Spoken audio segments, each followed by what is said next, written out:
जंगल में बारिश के कारण गोरी कवि की चाय और पकोड़ों का ढाबा बहुत अच्छे से चल रहा था।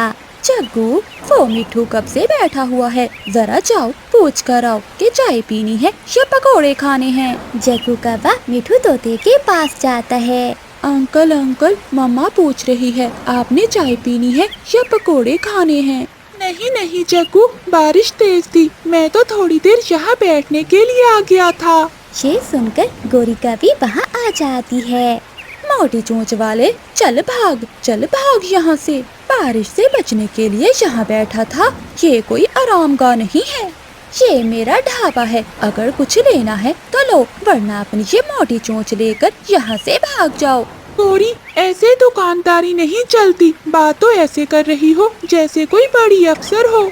अब तुम चाहते हो या मैं गरम गरम चाय तुम्हारे ऊपर फेंकूं? फिर मिठू तोता वहाँ से चला जाता है।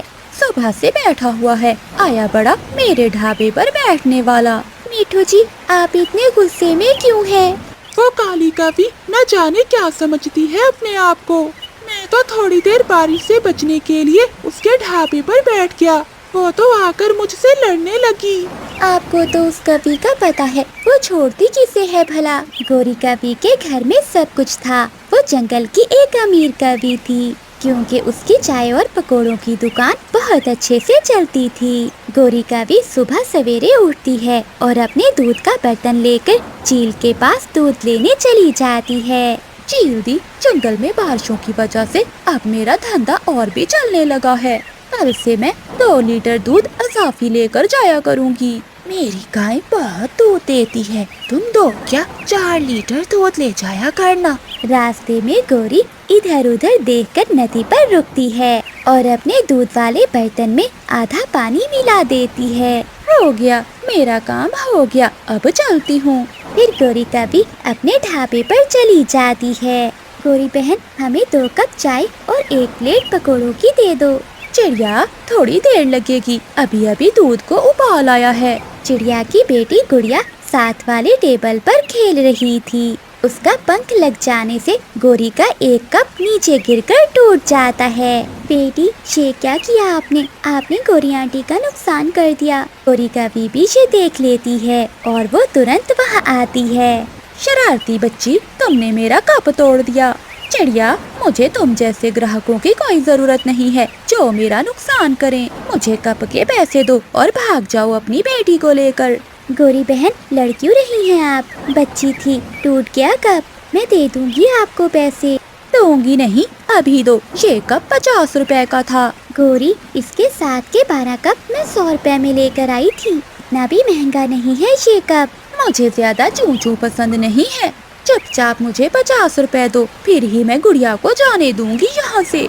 मम्मा, गुड़िया दोस्त है मेरी, जाने दे इसे। चुप कर जा जग्गू, वरना तो तेरे लगाऊंगी मैं। चिड़िया करती भी तो क्या, वो गोरी से लड़ नहीं सकती थी, इसलिए वो गोरी कवि को 50 रुपए दे देती है और बिना कुछ खाए पिए ही वहाँ से चली जाती है। दूसरे दिन जब गोरी कवि काम पर आती है तो वो देखकर हैरान थी कि उसके सामने वाले पेड़ के नीचे मिठू तोते ने चाय और पकोड़े का ठेला लगाया हुआ था।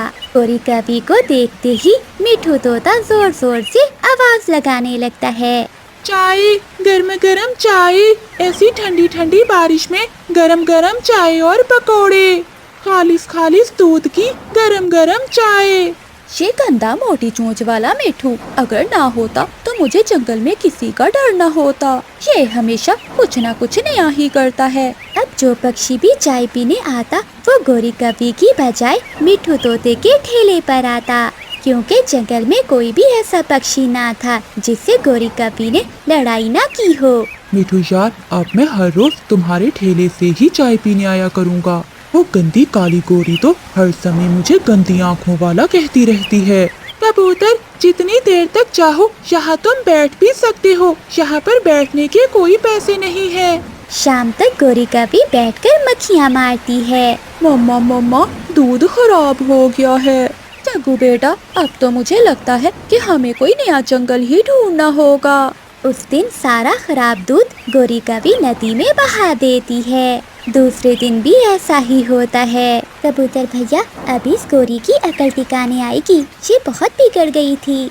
चिड़िया बहन, जिस दिन से इसने मेरी बेइज्जती की थी, मैं उस दिन से ही सोच रहा था कि मैं इस काली कवि को यहाँ से भगाकर ही दम लूंगा। कुछ दिनों बाद गोरी कवि के घर से सारा राशन खत्म हो जाता है और वो रोती हुई मिठू तोते के पास आती है।